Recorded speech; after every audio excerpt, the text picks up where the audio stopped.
These things take forever. But yeah, half the battle is just knowing where you're at.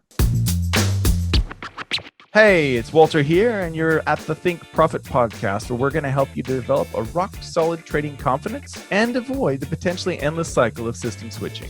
Right, Hugh? That's right. We're going to help you develop a wealth mindset, develop a trading strategy that fits your core personality, and help you overcome the obstacles that stop over 90% of traders. All right, Hugh, sounds good. You ready to go? Yeah, let's do this. Hey, Walter. So I have a question here. So what can a beginning trader expect? So let's take a look at kind of the roadmap between first starting out and then consistently profitable, and what can people kind of expect along the journey? Okay, yeah, sure. So I've actually done a webinar on this because I did my degree in developmental psychology. So we looked at a lot of like stages and stuff. That's how developmental psychologists look at things. And it's not just looking at kids, right? Some developmental psychologists look at like just old people, right? So we just look at the stages. And so I actually have this mapped out, and I think it's really cool. So we can put it in if people want it, we can put it in the show notes or whatever if you want to download it. But basically, the first part is what I call the neophyte trader, and the big problem is that they keep switching their systems, right? So we've all been there, and the thinking is that the misconception is that if I just find the right system, then I'm going to be fine. I'll make lots of money.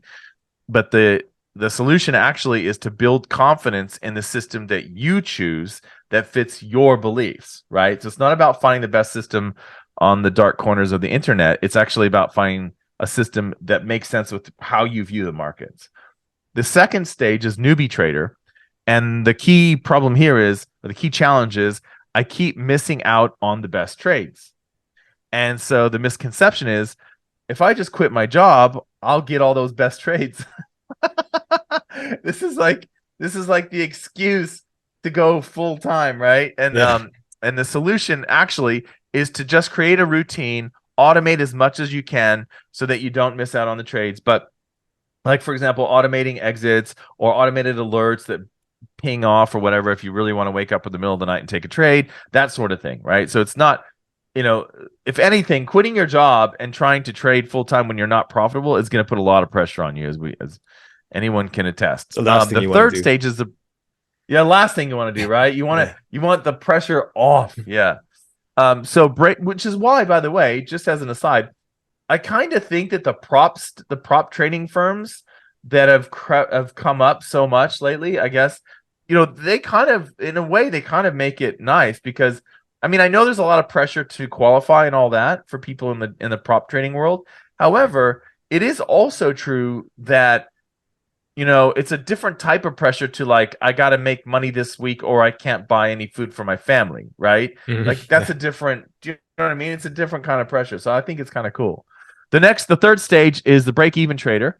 The key challenge is, I'm almost there. I just need to take better trades. And so the misconception is that I need to filter out the bad trades. I just need to add a filter or two to my strategy. And the solution is I need to work actually on a better exit strategy, if that's the true issue.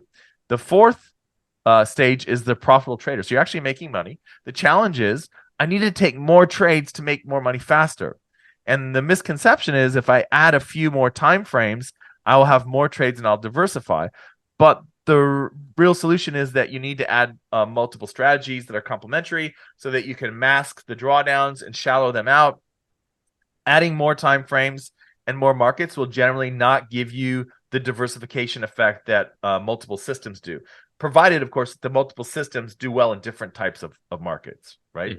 The fifth stage is the advanced trader. I need to compound my account more quickly. I really need to get going here. This is my challenge. The misconception is I am winning, so I'll just increase my position size to make money faster. The real solution is you need to create a quality control monitoring system for your strategies, which means you're going to get more confidence in your chosen system and verify that it fits your market beliefs. So it's really more about monitoring how you view your strategies, and you want to see where your confidence is coming from. There's a real trap here in getting sucked into, okay, instead of risking 2%, I'm going to risk 6%. And so we want to avoid that, right? Again, you can go back and get more systems. That's a better way to increase your risk, because it's spread out over different types of, the drawdowns are going to be in different types of markets. Mhm. The pro trader, this is the 6th stage. I can't make X amount per year because of whatever reason. So I really need to make, 700 grand this year, but I can't because of blah. The misconception is that my system is not scalable and that I'm stuck at this level. What's more likely is that there's some solution is to identify the subconscious beliefs and habits that are sending you down this path. Because there's always ways to scale, even if it means adding different strategies or changing where you find your liquidity, right? Or maybe changing your markets. Like maybe you don't have the liquidity in Litecoin, but you have it in Bitcoin, right? Or maybe you don't have the liquidity with this broker, but you would have it with this broker, right? There are ways to go when you level up. If you want to take big positions, there are ways to do it where you're kind of in between the banks and the retail world, right? And there's always going to be a market that has more liquidity, right? So Bitcoin is a good example. Like if you're trading Litecoin or Solana or one of those cryptos like that, it's kind of down the list in the top 20, you're going to find liquidity problems. I've noticed that myself, where my order doesn't get hit because there's just not enough buyers to buy me out at my profit target, right? So price will go through my profit target and I'm left holding some of my position, a portion of my position, because it's just not enough liquidity with that broker. So you can switch brokers or you can go to Bitcoin or whatever, you know what I mean? Like there's always going to be a solution for that. So yeah, so those are the sort of the 6 levels. I can see where some people might have you know what I mean, some questions about that or whatever. But that's how I see it.